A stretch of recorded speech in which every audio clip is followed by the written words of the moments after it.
எல்லாரோட favourite road side காளான் எப்படி பண்ணுறது பார்க்கலாம் வாங்க. காளான் தான் பேர், ஆனால் காளான் இருக்கோ இல்லையோ கண்டிப்பாக முட்டைக்கோஸ் இருக்கும். முட்டைக்கோஸ் வச்சு காளான் எப்படி பண்ணுறது பார்க்கலாம். நீல வாக்கில் கட் பண்ண முட்டைக்கோஸ் எடுத்துக்கோங்க. அது கூட 2 டேபிள் ஸ்பூன் மைதா மாவு, 1 டேபிள் ஸ்பூன் அரிசி மாவு, காரத்துக்கேற்ப மிளகாத்தூள், உப்பு சேர்த்து நல்லா மேரினேட் பண்ணிக்கோங்க. ஆயில் நல்லா சூடானதும் அதில் கொஞ்சம் கொஞ்சமாக போட்டு பொரிச்சு எடுத்து தனியாக வச்சுக்கோங்க. ஆறுனதும் அதை தனித்தனியாக பிச்சு எடுத்து வச்சுக்கோங்க. ஒரு பேனில் ஆயில் விட்டு ஆயில் சூடானதும் அதில் நறுக்குன வெங்காயம், ஒரு பெரிய வெங்காயம் சேர்த்துக்கோங்க. சேர்த்துட்டு அது கூட கொஞ்சமாக கருவேப்பிலை. வெங்காயம் நல்லா வதங்கினதும் அதில் 2 table spoon tomato ketchup, 1 table spoon green chilli sauce சேர்த்துட்டு நல்லா வதக்கி விட்டுருங்க. நல்லா வதங்கினதும் அதில் தேவையான அளவு உப்பு, மிளகாய்த்தூள் சேர்த்துக்கோங்க. 1 டேபிள் ஸ்பூன் சோயா சாஸ் சேர்த்துக்கோங்க.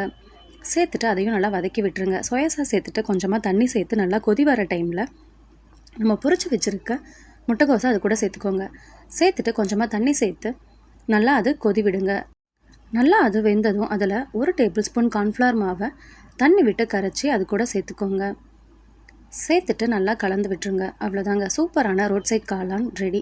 எந்த அளவுக்கு வேணுமோ அந்த அளவுக்கு நீங்கள் ட்ரை பண்ணி எடுத்து சர்வ் பண்ணுங்கள். சர்வ் பண்ணுறப்ப அதில் வெங்காயம், கார்ன் இருந்துச்சுன்னா கார்னும் சேர்த்துக்கோங்க.